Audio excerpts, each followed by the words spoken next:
3D Bugs Bunny Acrylic Nail Art Tutorial by Hotpinkzebrapolish. Hi everybody, in today's video I'm going to show you a really cute little 3D Bugs Bunny nail art design, and the background color on this is absolutely stunning. It's a kind of a corally color which goes really good with the Looney Tunes logo. If you look at it, it's got like the red and orange circles going around all the characters. So that color I think is just perfect, and then it has a really pretty duochrome powder from Madam Glam, which I'll be showing you, and that powder has a much smoother finish than other ones that I've tried, and so it just turned out absolutely stunning. So I hope you guys like all those, and if you're interested in any of the Madam Glam products I'm using, there are links and names and all of that fun stuff, as well as a discount code in the description box below, so check that out, and don't forget to click subscribe to see all my future videos as well. So I'm going to begin with an overlay of a coral color acrylic. So this one has, like I said, it's just a really pretty, very summery color, so this design would be definitely very summer appropriate. If you had a full set of nails just with this color with that duochrome powder on top of it, it'd be absolutely gorgeous. After I have that done, I'm going to encase it with a layer of clear acrylic, so just go down and make sure that all of that clear acrylic has some protection on top of it. The clear acrylic, I think, has a couple really nice effects. It makes it look like the character is floating on top of the background, which is something that you, I think, mostly see when you're looking at a design in person. It also protects your color or your glitter that's in the background underneath. And I'm going to be filing that nail into shape with my e-file, starting out with a coarse bit to remove any bulk, and then switching over to a much finer bit to get rid of any little scratches or lumps or bumps or anything else that I may have missed with the first one. After I have all of that done, I'm going to be applying one really thin coat of Madam Glam's No Wipe Top Coat. Then, using a little silicone tool, I'm going to start the process of applying that beautiful color that's named Misty.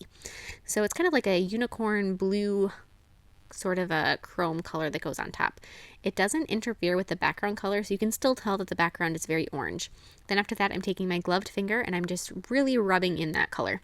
After that has completely just been applied and is all rubbed out, I'm going to be applying another layer of the No Wipe Top Coat and curing it again. Now I'm going to be starting to sculpt my Bugs Bunny with gray acrylic, and really quick I want to go back to that chrome powder. The amount of powder in that little jar is way more than most of them that you get. And obviously you can see how many grams they all are, so you do have that as kind of a knowledge. But just to keep in mind that this one seems like it's a very full jar for one thing. The powder goes such a long ways, and it seems like it's a much higher quality. So I would really highly recommend. I haven't tried any of their other chrome powders or their other effect powders, but this one I give my overall complete recommendation for. So now I've got Mr. Bugs started, and I have his eye sockets kind of pressed out with the tip of my brush, and I'm going to be adding his cheeks and his mouth area with white. So doing all of that. The other thing, going back to those things that I reviewed, sorry I'm jumping around here, is that I used their No Wipe Top Coat, and I haven't used any of Madam Glam's top coats for a very long time. I used their original top coat that was very thick and kind of sticky, and I haven't used one since. Not because I was afraid of them or like, oh no, they're terrible. It's just I have other ones that I have on hand that I never got around to trying them. So this one I was very impressed with. It's very thin, which I like for the most part. It's a very thin top coat. And the chrome powders went on so smooth that it has the perfect little slight tackiness without feeling sticky at all that just grips the powders and makes them look perfect. So if you're looking for a top coat that does a really good job for that, I do definitely recommend that one. So after I've got Mr. Bugs and I have his shoulder done and a little bit of his chest that shows at the tip of the nail, I'm going to kind of leave his mouth area free of acrylic. So as you can see, I sort of carved and left that area without any extra thickness on it.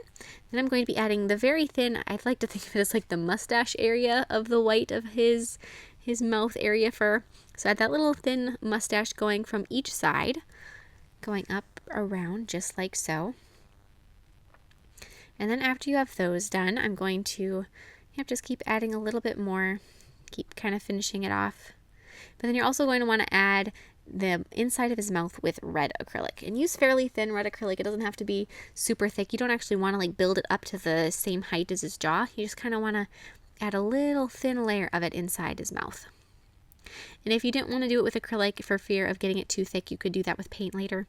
Up to you, however you want to do it. Then I'm going to take and add his little cheeks. So he's got like just the little tiny cheeks that kind of hang down into his mouth area. So add those. This is going to be on top of what I considered the mustache. So just add all of that. And then I'm going to go back to my gray acrylic and add his ears.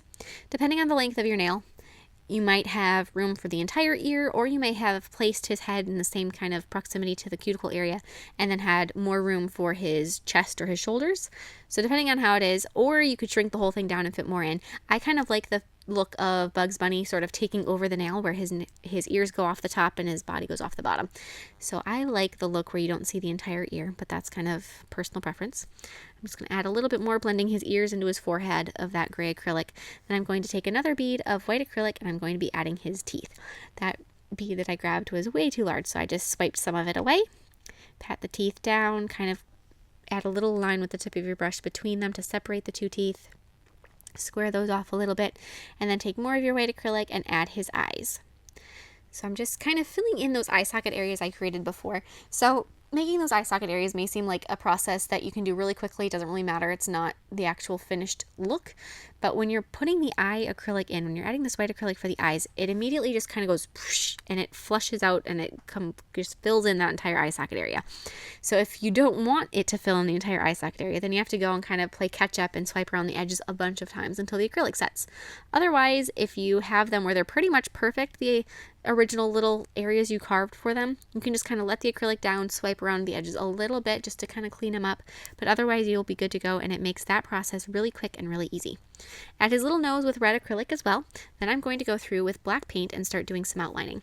So I outlined his ears and do the little inside part of his ears. It's more of a tan color. And just keep going through and do all of the outlining that you want to. I did not completely outline everything. I didn't fully surround his eyes or do the entire perimeter or go over every single last detail with an outline. I outlined until I thought that it had defined everything that needed it. And depending on, the colors that you're using and your own style preference, you may outline everything or you may outline nothing. It's really completely up to you. So just kind of touch up where you want to and where you'd like to. And clean up lines where you think they're needed. It's style preference, and yeah, go ahead and do what you want. I kind of did little soft lines around his face, and then I'm going to take and add some white highlights here and there. So I took and I added white highlights on his face, on like the cheeks and the mustache area, kind of down his chin a little bit. And then I really brightened up his eyes. I think that the eyes, you want them to be as white as you can get them and as black as you can get them. So use really nice bright white paint over the top of them to just make those so vibrant and really eye-catching. And then I'm going to take some black and add the pupils, just like so. And that completes this part of the painting. Then going to Madame Glam's Proud Nude, I'm going to be adding some of that nude color inside his ears, just a little bit, and then I'm going to take and I used the color called Special Pink on his nose just to pink it up a little bit, make it a little less red. After those are cured, you can apply some matte top coat and he's all done. I think this little guy is the cutest. Like I said, I'm in love with the background, but I'm in love with the nail as well. So if you guys decide to do a recreation, please tag me. I would love to see them. And I will see you in my next video. Bye!